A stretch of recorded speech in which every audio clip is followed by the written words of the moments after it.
What is going on, guys? Welcome back to the channel.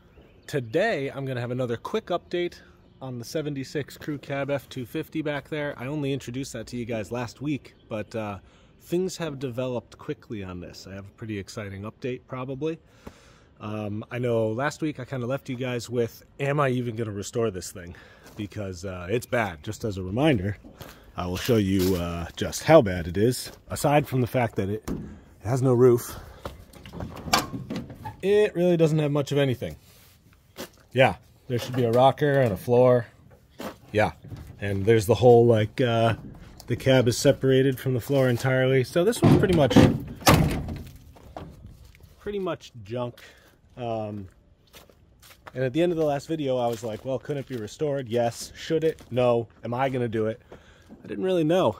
And I can honestly tell you guys that the answer now is no. I will not be fixing that cab right now.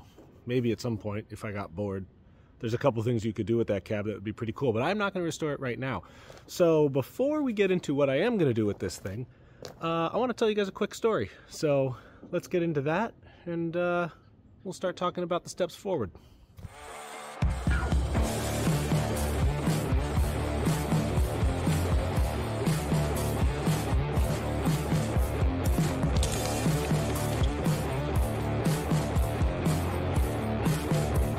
Alright guys, so quick story time here while I'm sitting on the bucket of the Massey Ferguson behind me, which I'm sure you all remember. That is the easily most viral video this channel has ever had, is rescuing this thing, and I just used it the other day, and you will see why in a minute.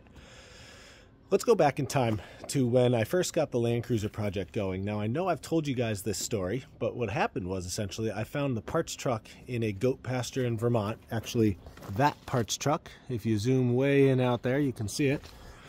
I was all excited about restoring it.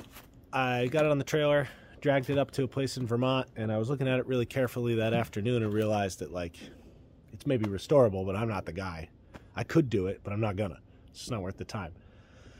So I went inside, I hopped on Craigslist, and at that very moment, I found the perfect vehicle, and that was down in Atlantic City, New Jersey, like 200 miles from where I was, a 76 FJ40 frame, axles, rolling chassis with a 350, a TH350, and just a fiberglass body sitting on it. And that was the perfect puzzle piece, because essentially that's all that thing needed to be complete. And now you guys have seen the Land Cruiser. It's pretty much done, and that deal was like meant to be. It was within 24 hours I found the two puzzle pieces I need, and I've never seen anything like that deal since. You know, I got the whole chassis and the engine trans, which I didn't even use the engine. I put an LS in it, and that body for like $1,000. It was ridiculous.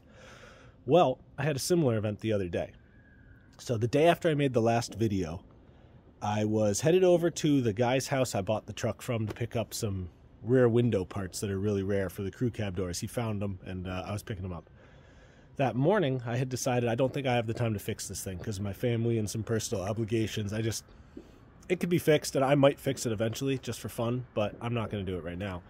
So I joined every crew cab group on Facebook that I could possibly find, and I just mentioned on there, like, I need a cab. I don't care where it is, right? I don't care. No doors, no paperwork, just a cab with a good roof. All I want is a good roof. So I was talking to a couple guys. I found one in the Yukon in Canada that was looking pretty good, and I was kind of dealing with, like, how much would that cost to ship? I don't know. Then I found one in Seattle that looked pretty good. Shipping would be less. It was pretty cheap. That was a really good deal. So I was looking at some pictures of that. My wife and I get in the car, start heading towards where I bought the truck from in the first place, and I get a random message from a guy with a phone number to call, which looked like a relatively local phone number, and just by the area code, you know. And I called the guy up, and he was like, "Yeah, I have a cab. I didn't even see your post, but my buddy saw it. He knows I had it. He messaged me about it or texted me and told me to call you. So yeah, I have a cab." And I asked him where he was, and he was only like an hour away from me. So I looked at my wife. We knew we had to keep driving, so we went up there, looked at the thing, and it's a 79 crew cab parts cab that he cut some parts off of, but it had a nice roof. And long story short, guys, we made a deal, and then there was another cab. So got the 76, and I got a 79 cab. So there's the solution to the problem. Now let me tell you about this thing a little bit. As I said, the roof very good. No rust. I mean, a little bit of surface rust. Kind of a nice patina, actually. If I was going to do like a patina truck, this would be mint. But no rot at all. Very solid, inside and out. It does have some damage to the drip rail, where what happened was it had a front clip on it. It had all 4 doors on it and all the glass, and they tried to lift it with straps, and it bent the drip rail. But I can fix that, and I have enough drip rail either on that truck or in the 2 roof cuts in the bed. I have all the drip rail in the world. So, yeah. This thing, the rockers, very good. Don't need any rocker work at all, inner rocker or outer rocker. The rear floor, 10,000 times better than mine. It does have a couple little things, like right here. It's got a little rust, but yeah, it's solid. It doesn't really need much work at all.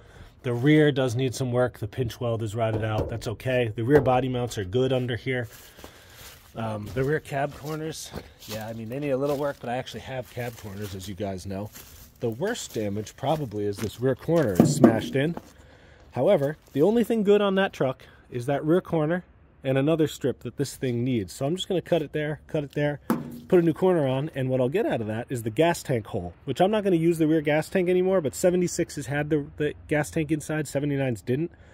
So that'll make this thing indistinguishable from a 76 cab at that point. Again, on this side, rockers are 100% intact. Door pillars are 100% intact. The floor is actually quite good back here. Yeah, there's really no rot actually on this side at all. It's actually really nice. Front rocker, all good. Now, the major problem with this thing is it does need floors. I haven't pulled up the carpet and the mat to see how bad that is. We're going to do that in a few minutes, but it does need floors. Front corners, good. Cab mounts, good. Firewall is actually like great, like perfect. And same with the other side. Front rocker is good. It does need a floor, which you can see right there. It needs floors. This one is a custom interior, which means it has factory AC, which is awesome. This is the factory AC unit, all intact here. So this is a really, really nice buildable truck, and this makes the project a whole lot easier. I'll show you one more thing here, actually. So this is the panel they cut out for another truck, which looks like it would be really tough to fix because that's like a crew cab only piece. However, that might be the only good original piece of body on this entire truck is right there. I'll also show you that back corner. Also, very, very good, top to bottom. I'm sure it needs a cab corner back there, but we have cab corners if you guys remember. So that'll come out, the other side will come out. I have enough rocker to replace the tiny little rotted pieces on that. So basically what happened here, guys, identical situation to the Land Cruiser. I got one with paperwork, a title, a chassis, everything you need, a rare one, and good rear doors. And then the cab was shot. I found the exact puzzle piece at the exact time, literally the next day, same as the Land Cruiser. Within 24 hours, I found all of it for the exact right price, and the guy delivered it. So it just worked out absolutely fantastic. Now we have like the ultimate rare combo because now we have factory air conditioning too. This thing is going to be awesome. And we're going to start today by tearing out that flooring and seeing how bad the thing is. And then we might go a little bit further because I do want to get this thing in the garage so we can start doing rust repair when the snow starts falling, which is going to be any time now. It's getting cold out. So enjoy these security camera videos of me unloading this thing with the backhoe while I tear out the mats, because you already watched me do this once and I don't think you want to watch me do it again. So we'll be right back.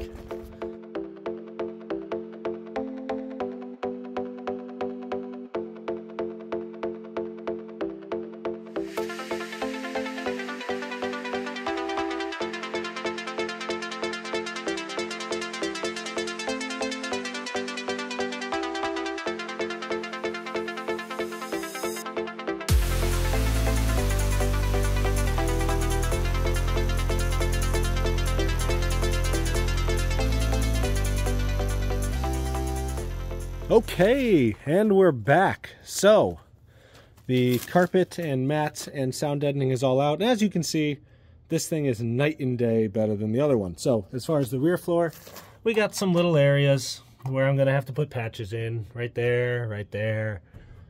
I guess that's it on this side. This is all solid. Across the middle is all really, like, you know, brand new. Right there, I need a little bit of a patch, but basically night and day better than the red one. The front, not so much. It needs floor pans, complete pans on both sides. I already ordered them. They'll be here in a couple days. However, the rockers are really quite good. Like, you look in there, they're solid, they just need to be blasted. And same with the other side. They are solid in there, they just need to be blasted. The firewall is good, the tunnel is good, and the floor here is good. The pans won't go this far, so I am going to have to patch in there, but that's okay. The floor support is good too. Needs to be blasted again, but it's good. So that's pretty much that. Time to move on to the next step. But first, a quick lesson. Okay, so one thing I've learned, and you guys have seen on this channel, is that when you start these projects, you got to develop a plan and you have to execute the plan. Otherwise, what you're going to end up doing is backtracking and doing things twice, and it's just a pain in the butt. So when I built the 63, I ended up moving the cab on and off the frame like a half a dozen times probably, just for fab work, and then sandblasting and cleaning, and then I had to clean the frame, and then I had to change the body mounts, and it's just a nightmare. So we know what we're going to do with this thing. We're going to put this cab on that frame with the red doors. We're going to build out the interior. We're going to put a new short bed on it, or maybe save that one, but that doesn't really matter. We're going to put a 5-liter Coyote in it, probably a 10-speed automatic, and as many OEM Ford parts as possible. So there's the plan. Now, if what you want to do is put this cab on that frame one time, because it's a big pain in the butt, these things are heavy as hell, then what you would really want to do would be to clean the bottom of this thing completely. So when you bring it in the garage, you could put pans in it, and then just pour 15 the whole bottom, and then sandblast the frame, pour 15 under the frame, because this is going to get Super Duty axles and radius arms and things, so it's going to be modified front and rear, but not where the frame sits.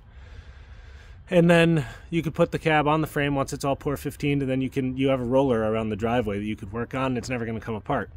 Now, the only downside to that is, that means today I should probably crawl under this thing and sandblast it. So that's what we're going to do now. All right, guys. So there is a fair amount of debate over what, like, the worst jobs are as far as this hobby. I think every guy has his opinion, or girl, every person, we'll say, has their opinion. A lot of people don't like wiring, which is weird, because I actually like wiring. I find it uniquely satisfying. I don't know, I get a kick out of wiring. That's fun. A lot of guys don't like body work, like Bondo and straightening panels.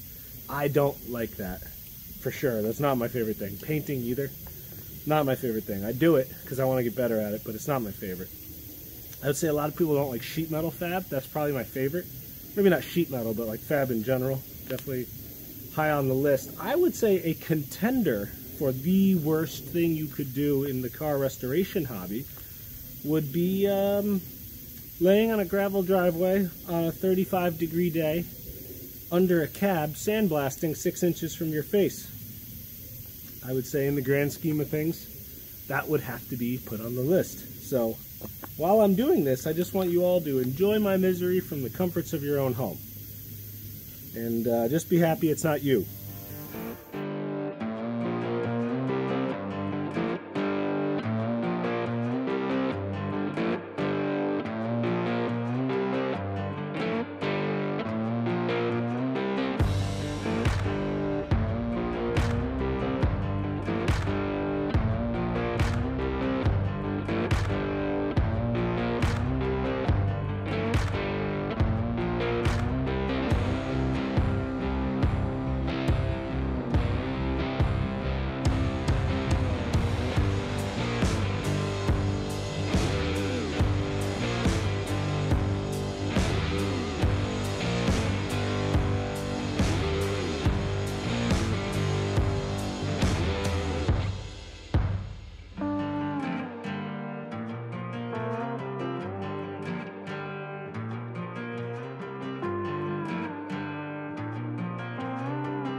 Alright guys, so that was absolutely terrible, but we did get it done. So the whole bottom is pretty much sandblasted under here. It looks really good. The rockers are really actually awesome. I was a little worried that maybe I'd blow through in a couple places, but they're in great shape. Cab mounts are good. I even went around the corners here a little bit just to make sure I didn't blow through or anything. That's all solid. And under the rear, it's all pretty good. So you guys can see it's not blasted like 100%. That would just take forever. And honestly, it's getting poor 15. So all you have to do is get it down to like a tiny little bit of surface rust or pitting. No flakiness, which there's none under there. Everything looks pretty good. And then you just use the rust converter, and then you just brush the poor 15 on. It works really well. So that's what we're going to wind up doing. In the meantime, we are kind of running out of daylight here, but I do want to get this thing in the garage. So I'm going to go ahead, back the Land Cruiser out, clean up a little bit. We're going to fire up the Massey Ferguson, pick this thing up, and see if we can drop it in the shop so we can keep working on this. So let's wrap this up and get it inside. Okay, so got the old Massey Ferguson fired up, got the bucket up over the cab, and basically what I did was I just put shipping blankets around the drip rails and under, and then just strapped it up. So this is how we moved it before, and this is how I'm going to try to move it again. Now I can't really maneuver it in the driveway because there's cars and no space, so probably going to back the Land Cruiser out and then just put this thing like right in front of the door, and then we'll figure it out from there. How we're going to weasel it in, I really don't know, but I guess we'll cross that bridge when we get to it. Let's get it over there first.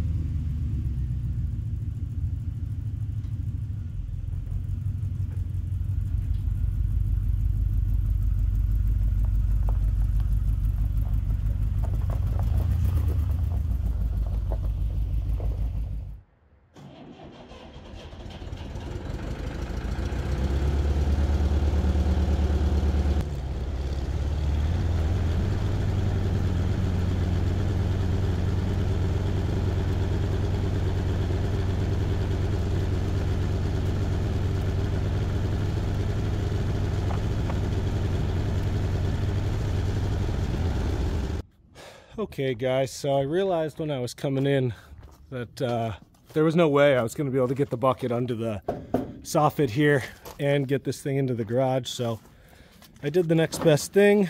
I set it down on a couple of 2x6s, and now at least we can start thinking about how the heck we're going to get it into the garage. I still have no idea how. It's about as close as I can get.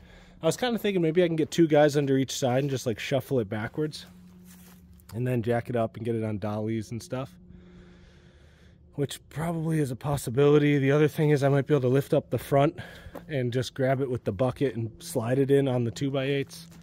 I don't know. Once I get it in there, I can hoist it to the ceiling easily enough and get it on dollies, but I'm going to take a break here and figure out how the heck I'm going to get that in there by myself. So give me a minute. Okay guys, so after a quick brainstorm, I came up with an idea.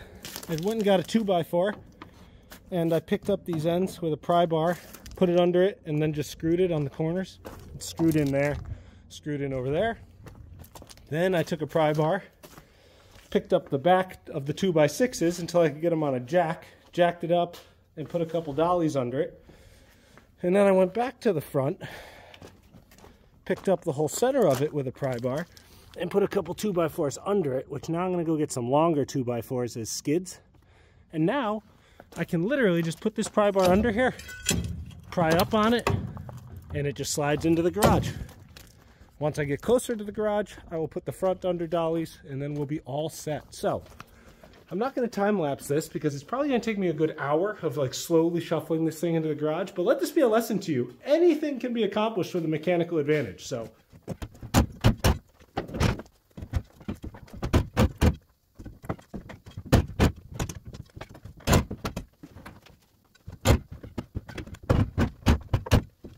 okay, boys and girls, there she is in the garage on dollies. I can move it around relatively easily, and now I can kind of get it out and put it away, work on it, keep the Land Cruiser in the shop without really disturbing any of the other projects. So this is good progress.